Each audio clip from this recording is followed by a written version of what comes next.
చంపాలనే చూశారు, లాస్ట్ చంపేయండి అమ్మ నన్ను. చూడండి, ఆడికి, అమ్మకి, మా నాన్నకి, నాకు అదే సార్ ఇప్పటికి 5 సార్లు అటెండ్ అయినా ఏమి రియాక్షన్ లేదు. ఇవ్వాలి వాళ్ళ పైన పుంగనూరు సిఐసార్ సార్ రెస్పాండ్ అవటం లేదు సార్. 5 సార్లు కంప్లీట్ ఇచ్చినాము. ఒక్కసారి వాళ్ళ పైన రియాక్షన్ తీసుకోవడం పరిస్థితి వచ్చేది కాదు. ఇప్పుడు 5 సార్ ఇచ్చాను సార్, ఒకసారి రెస్పాండ్ కాదు.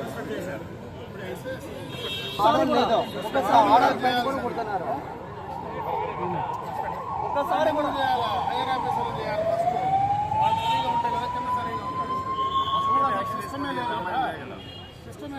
చూడండి, ఈరోజు మా కుటుంబానికి మా నాన్న లేడు. మా నాన్న ఆ రోజు నుంచి పార్టీ కష్టపడినాడు. ఆ రోజు నుంచి దెబ్బలు తిని ఈ రోజు కూడా దెబ్బలు తినాలంటే ఎట్లా సార్? మీరే చెప్పండి. చూడు, మా టోటల్ మా ఫ్యామిలీ అంతా సాధ్యం చేసినారు. మా అమ్మకి 2 కాళ్ళు సాధ్యం చేసినారు. ఈరోజు మా నాన్న ప్రాణాలు వదిలినాడు. వేట కూడా వెళ్తారు. ఎవరైనా తరం వెళ్తారా సార్ పార్టీ కోసము? పార్టీకి తప్పించి వేరే ఇష్యూ లేదు. పార్టీతోనే భూములు తగరాలు లేవు, ఏమీ లేవు. పార్టీకి పాలన ఇస్తారు. ఫోన్లో మాట్లాడితేనే ఉన్నారు. ఈ మధ్య కూడా ఈ మాదిరి కేసులు పెట్టడం లేదు. 5 సార్లు మేము మీ ప్యాచులు చేసుకొని 5 సార్లు పోతే న్యాయం చేయండి అంటే ఒక్కరన్నా న్యాయం చేశారా? ఇప్పటికే నాకు ప్రాణాలు వదిలేసాం. మా నాన్న వీడియో చెప్పినాడు, నాకు ప్రాణహాని ఉంది, మా కుటుంబానికి ప్రాణహాని ఉంది. 20 రోజుల ముందే చెప్పినాడు. ఇప్పటికే అదే భయం ఉంది. మన పార్టీ వచ్చి ఏం ప్రాణాలు కోల్పోతుంటే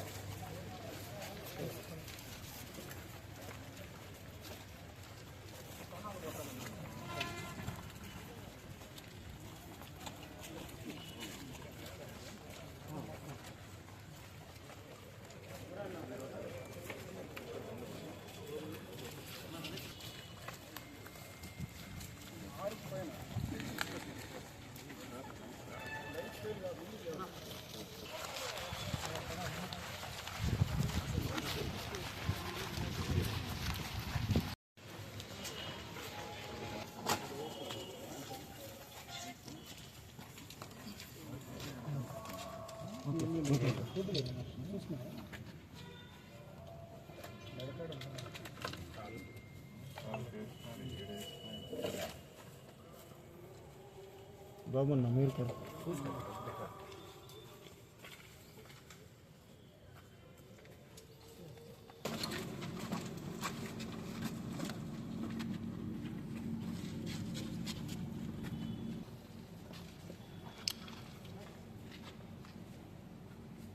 సండే కదా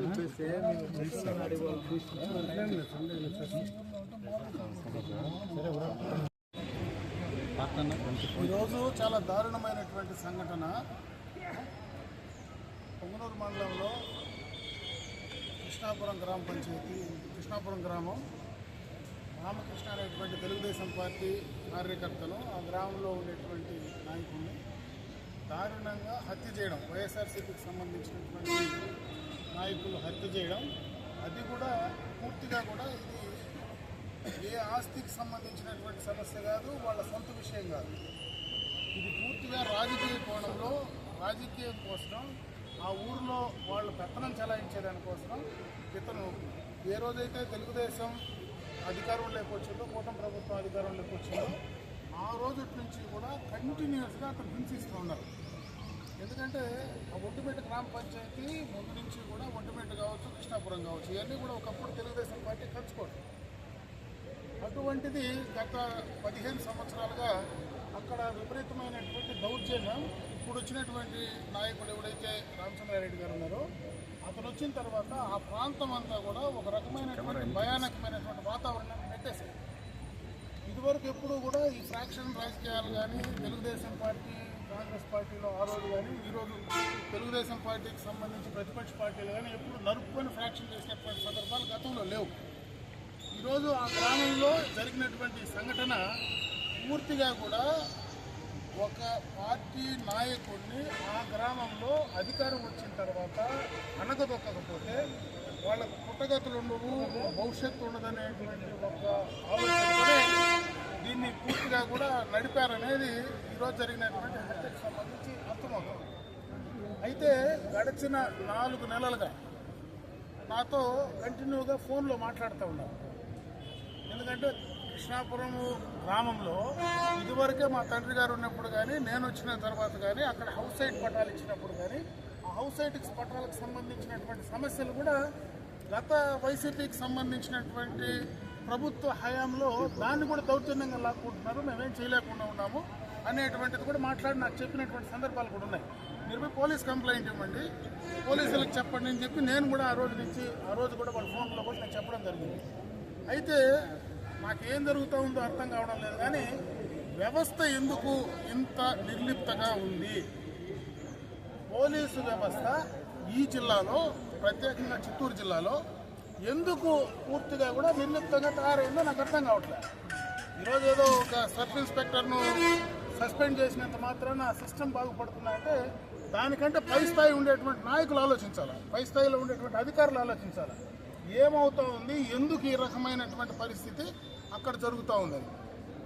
మేము కూడా ఈరోజు ఎప్పుడు ఎస్పీ గారితో ఇంతవరకు మేము కూడా ఫోన్లో మాట్లాడుతున్నప్పుడు మానేసాం. ఎందుకంటే చంద్రబాబు నాయుడు గారు ఏం చెప్తున్నారు, ఎక్కడ ఫ్రాక్షన్ వద్దు, న్యాయంగా ఉండండి, దౌర్జన్యాలు వద్దు, చేసేటువంటి పనులు పార్టీలకు సంబంధం లేకుండా అందరికీ చేయమని ఆయన చెప్తున్నారు. అంతేగాని తెలుగుదేశం పార్టీ నాయకులను బెదిరించి కొట్టి చంపే స్థాయి వచ్చి పోయి పోలీస్ స్టేషన్లో కంప్లైంట్ ఇస్తే కూడా మెల్లకుండా ఇంట్లో కూర్చోమని చెప్పి ఎవరు చెప్పరు. చంద్రబాబు నాయుడు చెప్పలా, మా నాయకులు ఎవరు చెప్పట్లే. మీరు ఎందుకు ఆ రకంగా తయారవుతున్నారు అనడానికి ఇది చాలా అన్యాయం. ఖచ్చితంగా దీనిపైన వీళ్ళకి కాదు, వీళ్ళ పైన ఉండే అధికారులు ఇమీడియట్గా సస్పెండ్ చేయాలి. అప్పుడు కానీ ఈ రాష్ట్రంలో భయం రాదు, తెలుగుదేశం పార్టీ కార్యకర్తలకు నాయకులకు న్యాయం జరగదు. దానిపైన ఇమీడియట్గా కూడా చర్యలు తీసుకోమని చెప్పి మేము కూడా ప్రభుత్వానికి మా నాయకులు కూడా చెప్పే ప్రయత్నం చేస్తున్నాం. ఇది పూర్తిగా ఎందుకంటే గత వైసీపీ హయాంలో ఎవరైతే పోలీసులు ఆ పోలీస్ స్టేషన్లో వైసీపీ నాయకులకు ఆ రోజు అడుగులకు మడుగులు వచ్చినటువంటి కింద స్థాయి అధికారులు ఉన్నారో ఈ రోజు కూడా ఉన్నారు. ఈ రోజు కూడా అదే కానిస్టేబుల్ ఉన్నారు, అదే నాయకులు ఉన్నారు. వాళ్ళ ద్వారానే జరిగేటువంటి ఇల్లీగల్ పనులన్నీ జరుగుతూ ఉన్నాయి. ఎక్కడో ఎందుకు నేను పలమనేరులో సీనియర్ శాసనసభ్యుడిని, నా నియోజకవర్గంలో నా మండలంలోనే వైసీపీ హయాంలో ఉండేటువంటి సబ్ ఇన్స్పెక్టర్ ఈరోజు కూడా కొనసాగుతా ఉంది. నేను చెప్పేది ఒకటే, వైసీపీకి సంబంధించినటువంటి ఆ రోజు అధికారంలో ఉండేటువంటి వాళ్ళందరినీ కూడా షెఫుల్ చేయమని చెప్పాం ఇదే ఎస్పీకి. అయ్యా వాళ్ళని పెట్టద్దు, కింద స్థాయి వాళ్ళని పెట్టద్దు, ఈ స్టేషన్ నుంచి ఆ స్టేషన్కి మార్చు, ఆ స్టేషన్ నుంచి ఈ స్టేషన్కి మార్చు, లేకపోతే వాళ్ళు అక్కడ ఉండేటువంటి నాయకులతో సంబంధాలు ఉన్నాయి, వాళ్ళకి ఇన్ని రోజులు 5 సంవత్సరాలు వాళ్ళతో కలిసి పనిచేశారు, వాళ్ళకి అనుకూలంగా ఉన్నారు, వాళ్ళని ఇక్కడి నుంచి అక్కడికి మార్చండి అని చెప్పి నెత్తు కొట్టుకుంటా ఉంటే ఈరోజు కూడా మార్చే పరిస్థితులే. దానికి పర్యవసానమే ఈరోజు మా నాయకుడు ప్రాణం పోయింది. ఈరోజు అధికారంలో ఉండి అసలు మేము మా నాయకుల ప్రాణాలు కూడా కాపాడలేనటువంటి పరిస్థితికి ఈరోజు మేము వస్తే ఎక్కడికి వెళ్ళాలని మాకు అర్థం కావట్లేదు. ఇది చాలా తప్పు. ఖచ్చితంగా దీన్ని ప్రక్షాళన చేయాల్సినటువంటి అవసరం ఉంది. మా ముఖ్యమంత్రి గారికి, మా పార్టీ నాయకుడికి ఖచ్చితంగా మేము పోయి చెప్పడం జరుగుతుంది. ఖచ్చితంగా ఈ సిస్టమ్ను ప్రక్షాళన చేయాలా, చేస్తేనే ఇక్కడ ఉన్నటువంటి నాయకులకు న్యాయం జరుగుతుంది. ఇక్కడందరూ కూడా ప్రత్యేకంగా పుంగనూరు నియోజకవర్గంలో గతంలో దౌర్జన్యాలు జరిగాయి. సాక్షాత్తు ప్రతిపక్ష నాయకుడు వస్తే ఆయన పైన పడినారు, మేము వెనకొస్తే మా పైన అంతా కేసులు పెట్టారు.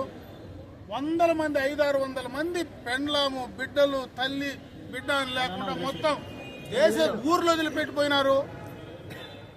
ఈరోజు మళ్ళా అదే నాయకులు అధికారం వచ్చిన తర్వాత కూడా ప్రాణాలు పోగొట్టుకుంటా ఉంటే ఎక్కడ ఉండాలా? ఎవరు ఉండే పరిస్థితి అయితే లేదు. ఖచ్చితంగా దీనిపైన సీరియస్గా యాక్షన్ తీసుకుంటాం. ఖచ్చితంగా చేసినటువంటి వాళ్లకు మళ్ళీ కృష్ణాపురంలో జరిగినటువంటి సంఘటన ఈ నియోజకవర్గంలోనే కాదు, ఈ జిల్లాలో కాదు, రాష్ట్రంలో కూడా పునరావృతం కాకుండా ఖచ్చితంగా దీనిపైన యాక్షన్ తీసుకోవాల్సినటువంటి అవసరం. ఈరోజు రామకృష్ణ ప్రాణాలైతే మేము తీసుకురాలేమో కానీ ఆయనకు జరిగినటువంటి అన్యాయం, ఆయన కుటుంబానికి జరిగిన అన్యాయం ఈ రాష్ట్రంలో ఏ తెలుగుదేశం పార్టీ నాయకుడికి కార్యకర్తకు జరగకుండా ఉండాలని ఖచ్చితంగా కూడా రేపు దీనిపైన ప్రత్యేకమైనటువంటి ఒక ఆలోచన చేసి నిర్ణయాలు తీసుకునే పరిస్థితి రేపు ఖచ్చితంగా కూడా చంద్రబాబు నాయుడు గారి ద్వారా ఆ కార్యక్రమాలు తీసుకురావడం జరుగుతుందని చెప్పి తెలియజేశారు.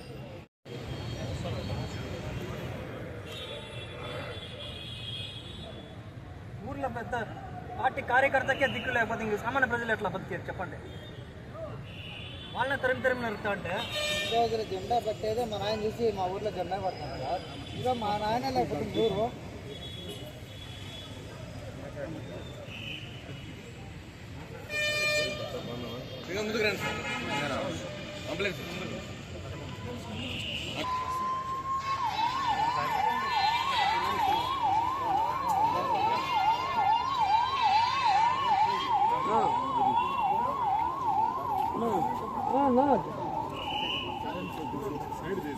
నాకే వచ్చింది.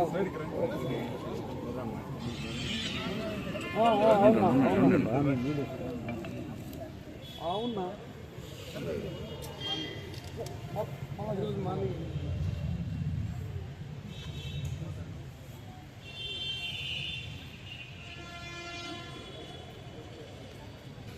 చూసుకొని వచ్చి మాట్లాడతారు. ఓకే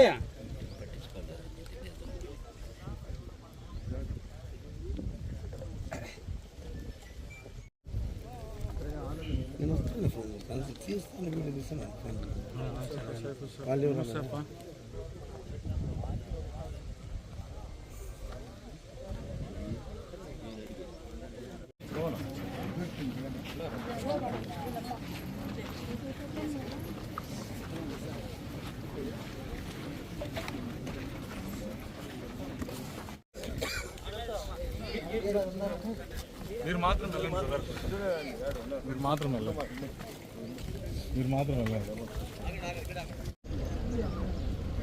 ఆ 4 ఫోటోలు ఆయన పరిగెత్తానే బుక్లో 4 ఫోటోలు ఫోటోలన్నీ మా నాన్న తీసుకుంటాం.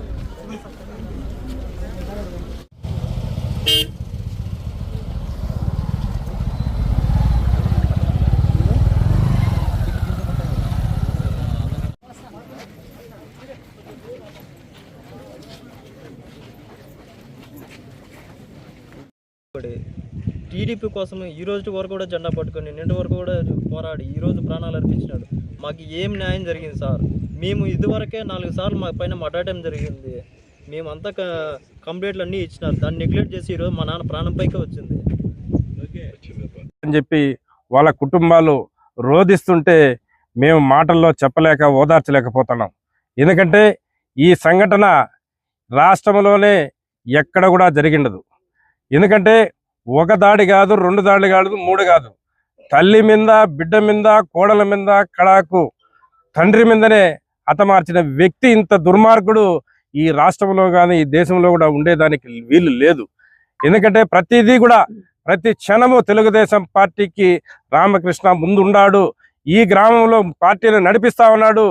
ఆయన అంతం చేస్తేనే ఇక్కడ తెలుగుదేశం పార్టీకి వేరే లాభం లేదు, లాభం చేకూరదని చెప్పి అదే పనిగా పసిగట్టుకొని ఆ దుర్మార్గుడు ఈ కార్యక్రమాన్ని ఒడిగట్టినాడు అని చెప్పి దీనికి పూర్తిగా దీని వెనకుండా హస్తము చాలా మంది ఉన్నాయి. ఇక్కడ వైసీపీ కార్యకర్తలు తినేమి, ఇక్కడ నాయకులు తినేమి దీన్ని పూర్తిగా ప్రోత్సహించినారు. ప్రోత్సహించిన తర్వాతనే ఈ కార్యక్రమానికి అతను ఒడిగట్టాడని చెప్పి బాగా నిర్ధారణ అవుతా ఉంది. ఈ సంఘటనపై ఇప్పుడే రాష్ట్ర అధ్యక్షులు పల్లా శ్రీనివాస గారు కూడా మాట్లాడినారు. వాళ్ళ కుటుంబ సభ్యులతో ముఖ్యమంత్రి గారు కూడా మాట్లాడబోతున్నారు. ఇప్పుడే ఇక్కడ వీళ్ళకు పూర్తిగా భరోసా ఇచ్చి వాళ్ళు ఎట్టి పరిస్థితుల్లోనూ తిరగనీయకుండా వాళ్ళని ఎక్కడ చూసినా అదే పోలీస్ ఎస్పీ గారితో కూడా మాట్లాడినాము. ఎక్కడికక్కడనే వాళ్ళని అరికట్టి వాళ్ళ న్యాయస్థానంలో దోషులుగా చేసి వాళ్ళకు ఉరిశిక్ష పడేగా చేసి నిరూపిస్తామని చెప్పి తెలియజేస్తున్నాం.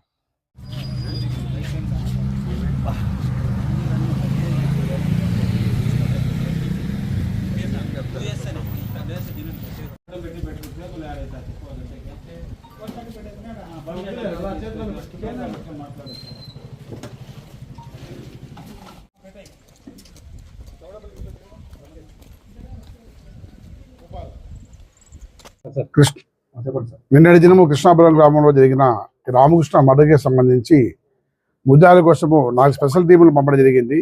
CC footages, technical evidences, quality evidence, IDP addresses అన్ని రకాలుగాను చూసుకుని ముద్దాయిలు ఎవరు ఇన్వాల్వ్మెంట్ అయినాడు, వాడి పాత్ర ఏంటి, వాడు ఏ రకంగా ఉన్నాయని అన్ని దానిపైన సమగ్ర దర్యాప్తుకు ఒక స్పెషల్ టీమ్స్ అన్ని పనిచేస్తున్నాయి. వాళ్ళను తొందరలోనే పట్టుకుంటాము.